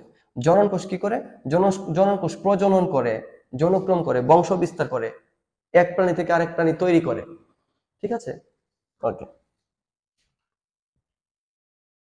এই যে এখানে একটা চিত্র দেওয়া আছে, দেখো এটা হচ্ছে একটা দেহকোষ। এটা কি? একটা দেহকোষ আর একটা জনন কোষ। এখানে দেখো দুইটা জোড়া জোড়া জিনিস আছে, এখানে কি? একটা একটা আছে। এই জোড়া জোড়া দিয়ে বোঝানো হয়েছে যে এখানে কি? 2n সংখ্যক ক্রোমোজোম। এইগুলা হচ্ছে ক্রোমোজোম, আর এটা কি? n সংখ্যক ক্রোমোজোম, ঠিক আছে? তাহলে এখানে এটারও পার্থক্য আসতে পারে কখনো কখনো, যে জনন কোষ ও দেহকোষের মধ্যে পার্থক্য। জনন কোষের ক্রোমোজোম 2n সংখ্যক, অর্থাৎ ডিপ্লয়েড। এই কথাটা এই পর্যন্ত বলি নাই, উচ্চারণ করি নাই। ডিপ্লয়েড, ঠিক আছে? লেখা আমার অনেক খারাপ।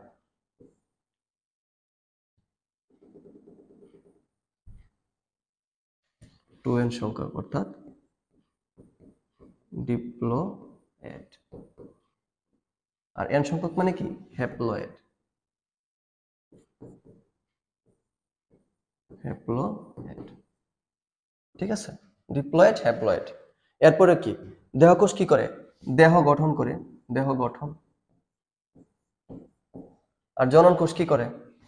জনন কোষ হচ্ছে যৌনক্রম অথবা প্রজনন, বংশ বিস্তার, ঠিক আছে? ওকে, তাহলে এইভাবে কয়েকটা লিখলেই হবে। এখন আমাদের সামনে যেটা আসছে, একটা উদ্ভিদ কোষ এবং প্রাণী কোষ। উদ্ভিদ কোষ আবার প্রাণী কোষ, এরপরে হচ্ছে আমরা আলোচনা করলাম দেহকোষ, জনন কোষ। হ্যাঁ, কাজের উপর ভিত্তি করে দুই ভাগে বিভক্ত, দেহকোষ, জনন কোষ। এরা সবাই কিন্তু প্রকৃত কোষ। কারণ প্রকৃত কোষ, কোষ দিয়ে যে জীব হয়, যে প্রাণী হয়, যে উদ্ভিদ হয়, সেটা হচ্ছে উন্নত মানের। আর উন্নত মানের প্রাণীতেই দেহকোষ, জননকোষ, যৌনক্রম হয়, দুই ধরনের কোষই থাকে। ঠিক আছে, তাহলে উদ্ভিদ আর প্রাণী এরা হচ্ছে উন্নত ধরনের, এর জন্য এদের দেহে হচ্ছে প্রকৃত কোষ, অর্থাৎ এটা একটা প্রকৃত কোষ, এটা একটা প্রকৃত কোষ। দুইটা প্রকৃত কোষ হইলেও দুইটাই প্রকৃত কোষ, দুটি কি, দুটি প্রকৃত কোষ, প্রকৃত কোষ। দুইটি প্রকৃত কোষ হওয়া সত্ত্বেও দুইটার মধ্যে কিছু বেসিক পার্থক্য আছে, কিছু পার্থক্য আছে, কিছু গঠনগত পার্থক্য আছে। কি সেই গঠনগত পার্থক্য? প্রথমত, এই যে কোষটা প্রাণী কোষ, প্রাণী কোষের যে বাইরের আবরণ, প্রাণী কোষের যে বাইরের যে আবরণটা আমরা দেখতেছি, হ্যাঁ, এই আবরণটা হচ্ছে, এই আবরণকে বলা হয় কোষ ঝিল্লি। কি বলা হয়? কোষ ঝিল্লি, অথবা ইংরেজিতে বলে সেল মেমব্রেন, মেমব্রেন, অথবা প্লাজমা মেমব্রেন, প্লাজমা মেমব্রেন, অথবা প্লাজমা লেমা। ঠিক আছে, কোষ ঝিল্লি, সেল মেমব্রেন, প্লাজমা মেমব্রেন অথবা প্লাজমা লেমা, যাই বলি না কেন, এটা একটা আবরণ, ঝিল্লিযুক্ত একটা দ্বিস্তরী আবরণ। এই উদ্ভিদ কোষের এরকম একটা দ্বিস্তরী আবরণ থাকে। ঠিক আছে, কিন্তু এই উদ্ভিদ কোষের একটা জিনিস অতিরিক্ত থাকে, এই আবরণের উপরে যে সবুজ কালার যে জিনিসটা দিকে শেডিং করা আছে, এটা হচ্ছে, এটাকে বলা হয় কোষ প্রাচীর। কোষ প্রাচীর, ইংরেজিতে বলে সেল ওয়াল, সেল ওয়াল। এই সেল ওয়াল প্রাণী কোষের থাকে না, উদ্ভিদ কোষের থাকে। এবং এই কোষ প্রাচীরটা একটা জড় বস্তু। কি বস্তু? জড় বস্তু, সে মৃত। হ্যাঁ, এই কোষ প্রাচীর সেলুলোজ দিয়ে গঠিত, যেটা কি প্রাণী কোষে থাকে না। কোষ প্রাচীরের মধ্যে নিউক্লিয়াসে একটা নিউক্লিয় বস্তু থাকে, যেটাকে বলে হচ্ছে কোষ গহ্বর। কি বলে? কোষ গহ্বর থাকে। এই কোষ গহ্বর, হ্যাঁ, সেল ভ্যাকিউল, এটা আবার কোন জায়গায় থাকে না? প্রাণী কোষে থাকে না, যদিও থাকে অনেক ছোট, যদিও থাকে কি অনেক ছোট।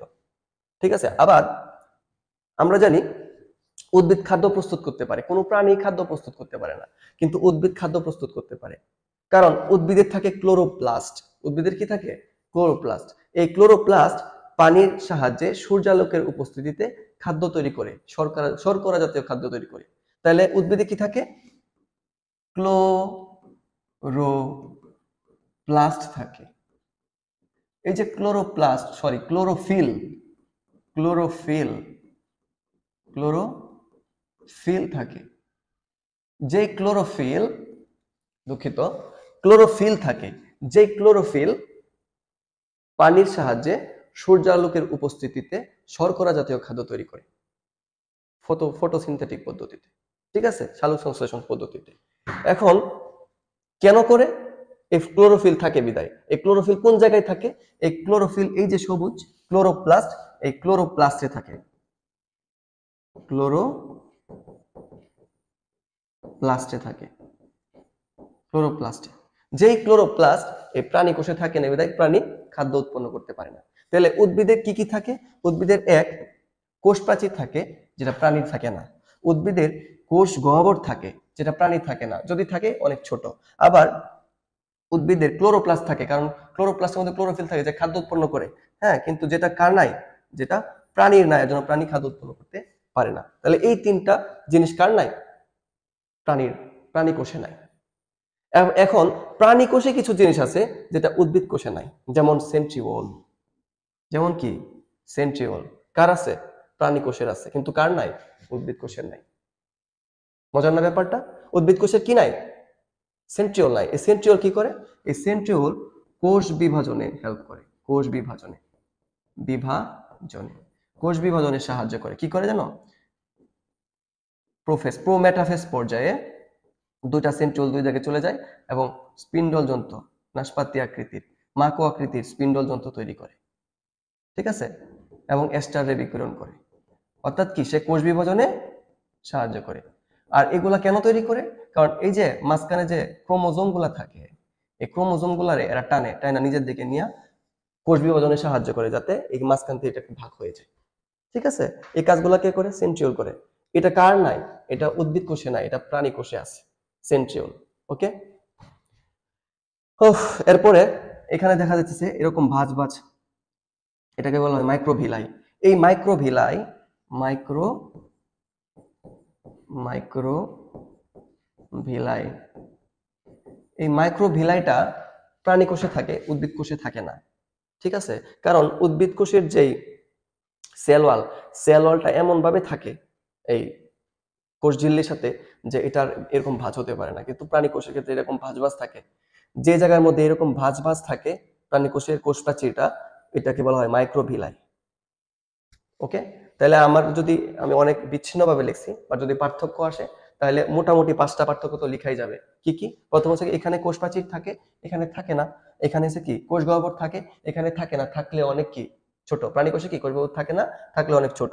এবং হচ্ছে ক্লোরোপ্লাস্ট অথবা প্লাস্টিড অথবা কি ক্লোরোপ্লাস্ট হচ্ছে একটা প্লাস্টিডের একটা প্রকার ভেদ, এগুলো আমরা পরবর্তী ভিডিওতে অনেক আলোচনা করব। প্লাস্টিড 3 ধরনের, হ্যাঁ 3 ধরনের, এর মধ্যে একটা প্লাস্টিড হচ্ছে ক্লোরোপ্লাস্ট। এই প্লাস্টিড কার থাকে না? প্রাণী কোষে থাকে না, উদ্ভিদ কোষে থাকে। 3টা পার্থক্য হয়ে গেল। এবং 4 নম্বর পার্থক্য কি? সেন্ট্রিওল প্রাণী কোষে থাকে, উদ্ভিদ কোষে থাকে না। মাইক্রোভিলাই প্রাণী কোষে থাকে, উদ্ভিদ কোষে থাকে না। ঠিক আছে, তো মোটামুটি হয়ে গেল। তাহলে আজকে আমরা মোটামুটি আলোচনা করলাম কোষ নিয়ে, হ্যাঁ, এবং কোষের মধ্যে কি কি অঙ্গাণু আছে। কোষের মধ্যে যে ধরনের অঙ্গাণু আছে, ঠিক আছে, এই যে কোষের মধ্যে যে সাইটোপ্লাজমীয় অঙ্গ থাকে, কোষ তো কি দিয়ে গঠিত? মূলত এটা একটা কোষ, নিউক্লিয়াস আর কি সাইটোপ্লাজম দিয়ে গঠিত। নিউক্লিয়াস এবং সাইটোপ্লাজম, এবং বাইরের যেই আবরণ থাকে এটা বলে কি? কোষ ঝিল্লি। এটাকে বলে নিউক্লিয়াস।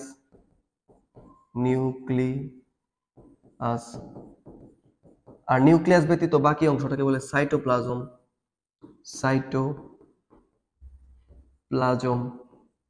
ঠিক আছে, এই নিউক্লিয়াস আর সাইটোপ্লাজম এই দুটা একসাথে মিলে যেটা হয় এটাকে বলা হয় প্রোটোপ্লাজম।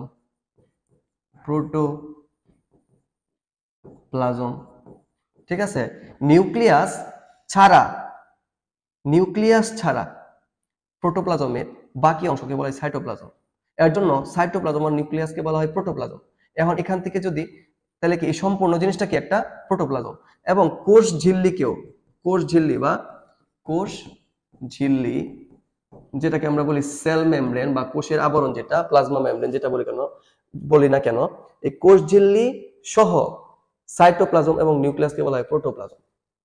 হ্যাঁ, এখন এই নিউক্লিয়াস যদি আমি প্রোটোপ্লাজম থেকে তুলে নিই, তাহলে এই যে বাকি অংশটা সেটাকে সাইটোপ্লাজম। সহজ করে বলি, ধরি একটা ডিম, এটা একটা কোষ। ডিম কিন্তু একটা কোষ, ঠিক আছে, কিন্তু তার মানে এই না ডিমের কুসুম একটা নিউক্লিয়াস সাদা অংশ কোষ, এরকম না। ডিম একটা কোষ, কিন্তু কোষ তো আণুবীক্ষণিক। ডিম, অন্য কথায় চলে যাচ্ছি, আচ্ছা এরপরেও বলেই ফেলি। ধরি এর একটা ডিমটা এরকম থাকে না, ডিমের একটা কুসুম থাকে, কিন্তু ডিমের এরকম কুসুম থাকে, আমরা মনে করি ডিমকে কি বলা হয়? বৃহৎ সবচেয়ে বড় কোষকে বলা হয় ডিম। ডিমকে ইককে সবচেয়ে বড় কোষ বলা হয়। আর মাইকোপ্লাজমা,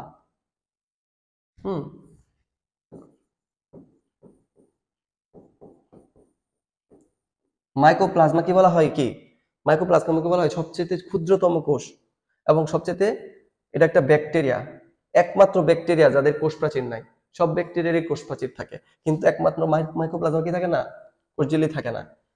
আর সবচেয়ে বড় কোষ কি? ইগ অথবা ডিম। মোটা দাগে বলতে গেলে উট পাখির ডিম পৃথিবীর সবচেয়ে বড় কোষ। ঠিক আছে, এখন তার মানে এই না যে কোষের কুসুমকে বলা হয় নিউক্লিয়াস আর সাদা অংশকে বলা হয় সাইটোপ্লাজম, বিষয়টা এরকম না। কোষের নিউক্লিয়াসে এই কোষমের কুসুম যেটা আছে অ্যালবুমিন, এই অ্যালবুমিনের একটা জায়গা থাকে, যেখানে ওই জায়গার মধ্যে হচ্ছে কোষটা থাকে। আর বাকি আমরা যা দেখি, হ্যাঁ, ডেসমোডিক্স অথবা এরকম একটা কিছু বলে নাম, ওইখানে থাকে হচ্ছে কোষ। কিন্তু বাকি যে আমরা অংশ দেখি এটা সম্পূর্ণ প্রোটিন অংশ, যে অংশ দিয়ে কি হয়, যে অংশ হচ্ছে এই কোষের যে তৈরি হবে, হ্যাঁ, এটা নিউট্রিশন যোগায়, অর্থাৎ তাদের খাদ্য যোগায়। কেন খাদ্য যোগায়? আল্লাহ তাআলা আমাদেরকে কত এই সৃষ্টি, আল্লাহ তাআলা সৃষ্টি যে কত মহৎ, এই এতটুকু জিনিস তুমি যদি খেয়াল করো তাহলে বুঝতে পারবা। যেমন মানুষের ক্ষেত্রে কি হয়, প্রাণীর ক্ষেত্রে কি হয়, হ্যাঁ, মায়ের জরায়ুতে বাচ্চা হয় এবং এই জরায়ুর সাথে বাচ্চার একটা কানেকশন থাকে আম্বিলিকাল কর্ড দ্বারা অথবা কি নাভি দ্বারা, নাভির যে নালী, এই নাভির নালী দ্বারা মায়ের সাথে যুক্ত থাকে। এর জন্য মা থেকে সব আমরা নিউট্রিশন পাই। হ্যাঁ, বেঁচে থাকার সব উপকরণ আমরা পাই মা থেকে। কিন্তু পাখি অথবা যেসব প্রাণীরা ডিম পারে তো ডিম থেকে তো একটা বাচ্চা হয়, সে কি কোনো নিউট্রিশন পায় মা থেকে অথবা কোনোভাবে পায় না। এর জন্য আল্লাহ কি করছে, তাকে এমন ডিমের মধ্যেই এমন কিছু দিয়ে দিছে, একটা ছোট একটা নিউক্লিয়াস থাকে ভিতরে, কিন্তু আর বাকিটা হয়েছে নিউট্রিশন দিয়া, নিউট্রিয়েন্ট দিয়া ভরে দিছে, যেন যতক্ষণ পর্যন্ত সে পরিণত না হয় এখান থেকে সে খাবার খাবার মানে এখান থেকে সে খাবার গ্রহণ করতে, ডিমের ভিতর থেকে সে খাবার গ্রহণ করতে পারে। ঠিক আছে, তাহলে ডিমের কথা কেন আনছিলাম হচ্ছে এই কারণে যে আমরা যদি চিন্তা করি, একটু কল্পনা করি, ডিমের মধ্যে কুসুম থাকে, কুসুমটাকে যদি আমি নিউক্লিয়াস ধরি আর সাদা অংশটাকে ধরি, এটা কিন্তু না, আর সাদা অংশটাকে যদি আমি সাইটোপ্লাজম ধরি, হ্যাঁ, তাহলে সাইটোপ্লাজম ধরি, তাহলে এই ডিমের কুসুম অর্থাৎ নিউক্লিয়াস এবং সাইটোপ্লাজম সহ অংশটাকে বলা হয় প্রোটোপ্লাজম।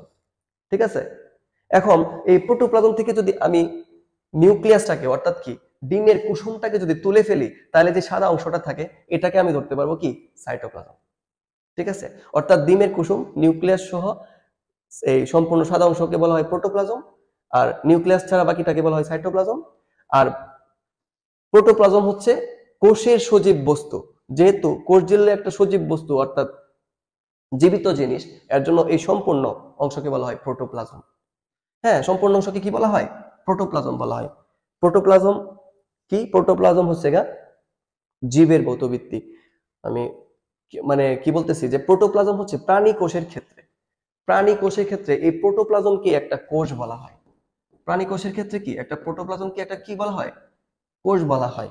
কারণ আর উদ্ভিদ কোষের ক্ষেত্রে কি, উদ্ভিদ কোষের ক্ষেত্রে হচ্ছে এই কোষ ঝিল্লির বাইরে আরেকটা আবরণ থাকে, তাই না, কোষ ঝিল্লির বাইরে একটা আবরণ থাকে যেটাকে বলা হয় কোষ প্রাচীর। এটা কি বলা হয়, কোষ প্রাচীর, কোষ প্রাচীর। তাহলে উদ্ভিদ কোষের ক্ষেত্রে প্রোটোপ্লাজম সহ কোষ প্রাচীরকে বলা হয় কোষ।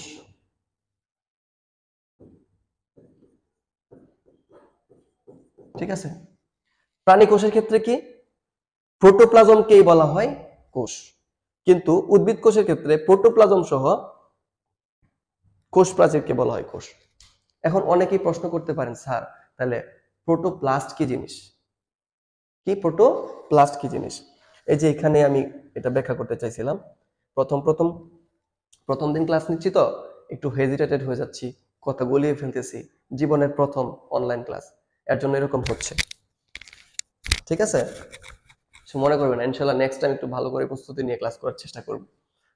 এই যে এখানে বলছি যে প্রোটোপ্লাস্ট, প্রোটোপ্লাজম, সাইটোপ্লাজম, নিউক্লিওপ্লাজম, এগুলো আমরা গুলিয়ে ফেলি। একটা কোষ একটা আবরণ দিয়ে আবৃত থাকে, তাই না, একটা কোষ কি থাকে, একটা আবরণ দিয়ে আবৃত থাকে। এই আবরণটা হচ্ছে কি, এই আবরণটা হচ্ছে একটা কোষ ঝিল্লি বা সেল মেমব্রেন। কি, সেল মেমব্রেন অথবা এটা সেল মেমব্রেন। সেল মেমব্রেনের ভিতর যে বস্তু, হ্যাঁ, এটাকে বলা হয় প্রোটোপ্লাজম। কি বলা হয়, যে সজীব বস্তু এটাকে বলা হয় প্রোটোপ্লাজম। এই প্রোটোপ্লাজম দুইটা জিনিস নিয়ে গঠিত, একটা হচ্ছে এখানে সাইটোপ্লাজম থাকে এবং সাইটোপ্লাজমের মধ্যে একটা বড় অঙ্গাণু থাকে যেটাকে বলে নিউক্লিয়াস।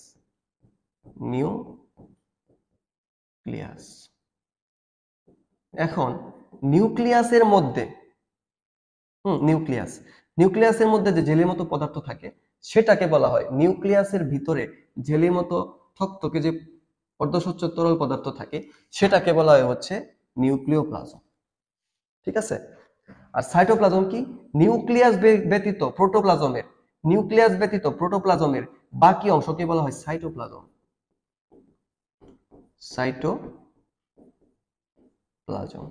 নিউক্লিয়াস ব্যতীত কোষের বাকি অংশকে কি বলা হয়, সাইটোপ্লাজম। তাহলে আমি বলতে পারি না যে সাইটোপ্লাজম আর নিউক্লিয়াস মিলে হয় প্রোটোপ্লাজম। ঠিক আছে, আবার এই কোষ ঝিল্লিকে, সেল মেমব্রেনকে ও প্রোটোপ্লাজমের অংশ বলা হয়, কারণ যেহেতু এটা একটা সজীব বস্তু। ঠিক আছে, এটা হচ্ছে প্রকৃত। আর এই প্রোটোপ্লাজমকেই প্রাণীর ক্ষেত্রে, কার ক্ষেত্রে? প্রাণীর ক্ষেত্রে, প্রাণীর ক্ষেত্রে কোষ বলা হয়, প্রাণীর ক্ষেত্রে কোষ বলা হয় এই প্রোটোপ্লাজমকে। কিন্তু উদ্ভিদ কোষের ক্ষেত্রে, উদ্ভিদ কোষের ক্ষেত্রে কি এই প্রোটোপ্লাজমের বাইরে আলাদা একটা আবরণ থাকে, আলাদা একটা কি থাকে? আবরণ থাকে। এই এই আলাদা আবরণটাকে বলা হয় সেল ওয়াল অথবা কোষ প্রাচীর। কি বলা হয়? কোষ প্রাচীর, কোষ প্রাচীর, যাকে বলা হয় সেল ওয়াল। ঠিক আছে? তখন এই প্রোটোপ্লাজম সহ এই কোষ প্রাচীরকে বলা হয় উদ্ভিদ কোষের ক্ষেত্রে কোষ, উদ্ভিদ কোষের, উদ্ভিদের ক্ষেত্রে কোষ। হ্যাঁ, এই প্রোটোপ্লাজম সহ এই কোষ প্রাচীরকে উদ্ভিদের ক্ষেত্রে কি বলা হয়? কোষ বলা হয়। আর প্রাণীর ক্ষেত্রে কি এই প্রোটোপ্লাজম কি কোষ বলা হয়? কারণ প্রাণীর কি নাই? কোষ প্রাচীর নাই। তাহলে সাইটোপ্লাজম বুঝলাম, নিউক্লিয়াস ছাড়া প্রোটোপ্লাজমের বাকি অংশ সাইটোপ্লাজম। নিউক্লিওপ্লাজম বুঝলাম, নিউক্লিয়াসের ভিতরে যেই জেলের মতো থকথকে তরল পদার্থ সেটাকে নিউক্লিওপ্লাজম বলে। হ্যাঁ, নিউক্লিয়াস আর প্রোটোপ্লাজম মিলে প্রোটোপ্লাজম, এটাও বুঝলাম। কিন্তু প্রোটোপ্লাস্ট কি জিনিস? প্রোটোপ্লাস্ট কিন্তু কোনো প্রাকৃতিক উপায় না, প্রাকৃতিক জিনিস না। হ্যাঁ, ল্যাবরেটরিতে ল্যাবরেটরিতে বিজ্ঞানীরা বিভিন্ন কাজের জন্য কি করে, এই যে কোষ প্রাচীরটা আছে এই কোষ প্রাচীরটাকে কৃত্রিম উপায়ে তুলে নেয়। কৃত্রিম উপায়ে কি তুলে নেয়? তখন যে প্রোটোপ্লাজমটা থাকে কৃত্রিম উপায়ে তুলে নিলে কি থাকে? শুধু কি কোষ ঝিল্লিটা থাকে, কোষ প্রাচীরটা থাকে না। এটা শুধু উদ্ভিদ কোষের ক্ষেত্রে, এটা কি শুধু উদ্ভিদ কোষের ক্ষেত্রে, অর্থাৎ উদ্ভিদ কোষের ক্ষেত্রে কৃত্রিম উপায়ে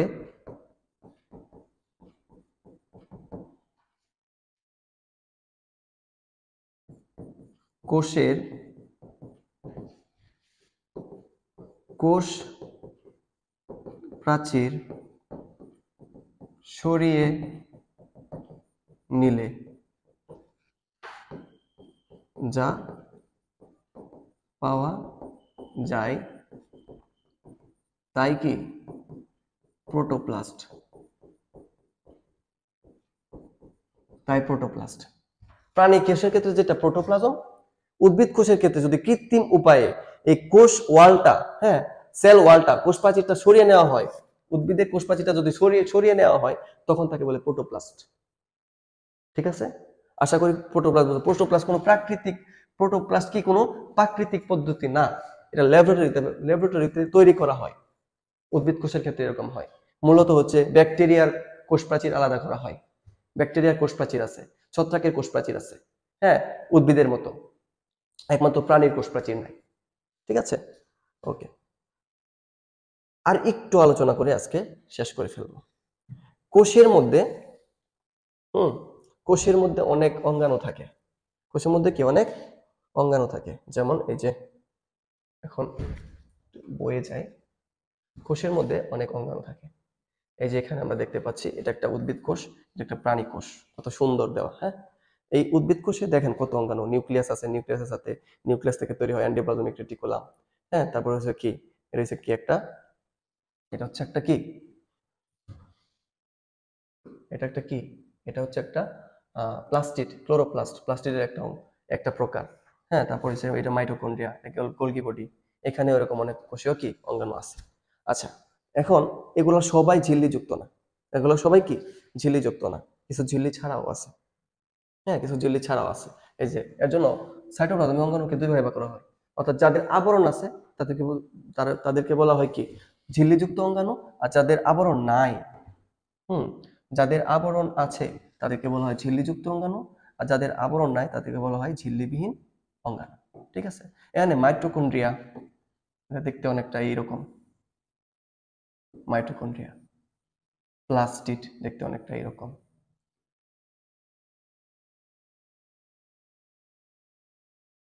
প্লাস্টিড, গোলগি বডি দেখতে এরকম। অনেক সিস্টার্না থাকে। হ্যাঁ, এন্ডোপ্লাজমিক রেটিকুলাম নিউক্লিয়াসের সাথে লাগানো থাকে, নিউক্লিয়াস থেকে তৈরি হয় এবং একদম কখনো কখনো সেল মেমব্রেন পর্যন্ত হয়। হ্যাঁ, তারপর থেকে লাইসোজোম দেখতে এরকম হয়। এরা সবাই এরা সবাই কি এরা সবাই হচ্ছে গিয়ে ঝিল্লিযুক্ত অঙ্গাণু, অর্থাৎ এইসব অঙ্গাণুর আবরণ আছে, এরা আবরণ দিয়ে আবৃত। হ্যাঁ, আর এই যে কোষ কঙ্কাল, রাইবোজোম, সেন্ট্রোজোম, এদের আবরণ নাই। এদের কি নাই? এরা আবরণ দিয়ে আবৃত না। কোষীয় কঙ্কাল আবার 3 ধরনের। ওগুলা নিয়ে আমরা আলোচনা করব। কোষীয় মাইক্রোফিলামেন্ট, ইন্টারমিডিয়েট ফিলামেন্ট, হ্যাঁ, মাইক্রোটিউবিউল, এরকম 3 ধরনের কোষীয় কঙ্কাল আছে। এরা কেউ আবরণ না। এখন একটা মজার বিষয় হচ্ছে, আরেকটা বিষয় আছে গোলগি বস্তু, আচ্ছা, কোষ গহ্বর। কোষ গহ্বর, এটা একটা আবরণযুক্ত কোষ। হ্যাঁ, এগুলো মনে রাখলে হবে। কিন্তু একটা মজার বিষয় হচ্ছে, উদ্ভিদের কোষ প্রাচীর, কোষ প্রাচীর না, কোষ ঝিল্লি, যেটা একটা আবরণ, হ্যাঁ, যেটা সব কোষে থাকে, উদ্ভিদ কোষ, প্রাণী কোষ, এটা দ্বিস্তর বিশিষ্ট একটা আবরণ, বৈষম্যবেদ্য 2 স্তর বিশিষ্ট একটা আবরণ। এবং mitochondria, plastid, Golgi body, endoplasmic reticulum, হ্যাঁ, এন্ডোপ্লাজমিক রেটিকুলাম, এরা হইছে গা, এরা সবাই এই এন্ডোপ্লাজমিক রেটিকুলাম পর্যন্ত, এরা হচ্ছে এই কোষ ঝিল্লি সহ, এরা 2 স্তর বিশিষ্ট, 2 স্তর বিশিষ্ট, অর্থাৎ 2 স্তর বিশিষ্ট আবরণ দিয়ে আবৃত। এরকম একটা স্তর, 2টা স্তর, ধরো এর একটা স্তর, আর এটা হচ্ছে ভিতরের স্তর। হ্যাঁ, এরকম এর একটা স্তর, এর একটা স্তর। হ্যাঁ, এরকম 2 স্তর থাকে, এরকম 2 স্তর থাকে। হ্যাঁ, একমাত্র লাইসোজোম আর কোষ গহ্বর হচ্ছে 1 স্তর বিশিষ্ট, 1 স্তর। সারা জীবন মনে রাখবা যে লাইসোজোম আর কোষ গহ্বর 1 স্তর বিশিষ্ট। আর mitochondria, plastic, Golgi, endoplasmic reticulum এবং কোষের যে আবরণ, কোষ ঝিল্লি, এরা 2 স্তর বিশিষ্ট আবরণ। আর কোষ অঙ্গাণুবিহীন, ঝিল্লিবিহীন অঙ্গাণু কারা? কোষীয় কঙ্কাল, রাইবোজোম এবং সেন্ট্রোজোম। আজকের ভিডিওটা অনেক বড় হয়ে গেছে, এটা আমার ফার্স্ট ভিডিও ছিল, অনেক গুছিয়ে অনেক কিছু বলতে পারিনি। এরপরে চেষ্টা করেছি তোমাদেরকে বোঝানোর জন্য। আমরা শুধু আজকে কোষ নিয়ে আলোচনা করেছি। কি কি করেছি? কোষ কাকে বলে, কোষ কিভাবে উৎপত্তি হয়েছে, কোষের প্রকারভেদ, কোষীয় অঙ্গাণু সমূহ, কিভাবে ঝিল্লিযুক্ত অঙ্গাণু, ঝিল্লিবহন অঙ্গাণু এবং কোষের মধ্যে কি কি থাকে, এটা একটু বিস্তারিত আলোচনা করার চেষ্টা করেছি, যেন তোমরা এই জিনিসটা একটু ভালো করে বুঝো। কারণ তোমরা এটা মনে রাখবে, 9-10 বইয়ের 2য় অধ্যায়, যেটা জীবকোষ ও টিস্যু নিয়ে আলোচনা করা হয়েছে যে কোষে, যে অধ্যায়ে, এই অধ্যায়টা তুমি যদি ভালো করে না পড়ো, আমি আবারও বলছি, এই অধ্যায়টা তুমি যদি ভালো করে না পড়ো, তাহলে তুমি পরবর্তীতে সায়েন্স পড়ে মজা পাবে না। কারণ এটা হচ্ছে একদম, যারা হচ্ছে বায়োলজি রিলেটেড সাবজেক্ট নিয়ে পড়াশোনা করবে, ডাক্তার হবে অথবা ফার্মাসিস্ট হবে অথবা কি মাইক্রোবায়োলজি, তারপরে বায়োকেমিস্ট্রি নিয়ে পড়াশোনা করবে, এইসব সাবজেক্ট নিয়ে যারা পড়াশোনা করবে, তাদের কিন্তু এই যে এই বিষয়গুলো লাগবে, সারা জীবন লাগবে, সারা জীবন লাগবে।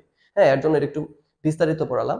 আহ এটা হচ্ছে প্রথম পার্ট, এই কোষ, জীবকোষ ও টিস্যু অধ্যায়ের। এটা হচ্ছে প্রথম পার্ট। ইনশাল্লাহ আমরা ডে বাই ডে সবগুলো পার্ট দিতে থাকবো এবং সম্পূর্ণ বইটাকে আমরা কভার করার চেষ্টা করবো, যেন আপনাদের সুবিধা হয়। ওকে, আমাদের সাথেই থাকবেন, অবশ্যই আমাদের চ্যানেলকে সাবস্ক্রাইব করবেন। হ্যাঁ, আমাদের পেজে আমাদের ফলো দিয়ে থাকবেন, যেন আপনারা আমাদের ভিডিওটা আগে আগে পেয়ে যান। নোটিফিকেশন যেন চলে আসে, যেন পরবর্তী ভিডিওটা আপনি দেখতে পারেন। ওকে, ধন্যবাদ সবাইকে এত সুন্দর করে এত লং টাইম দেখার জন্য। আসসালামু আলাইকুম ওয়া রাহমাতুল্লাহ। ভালো থাকবেন।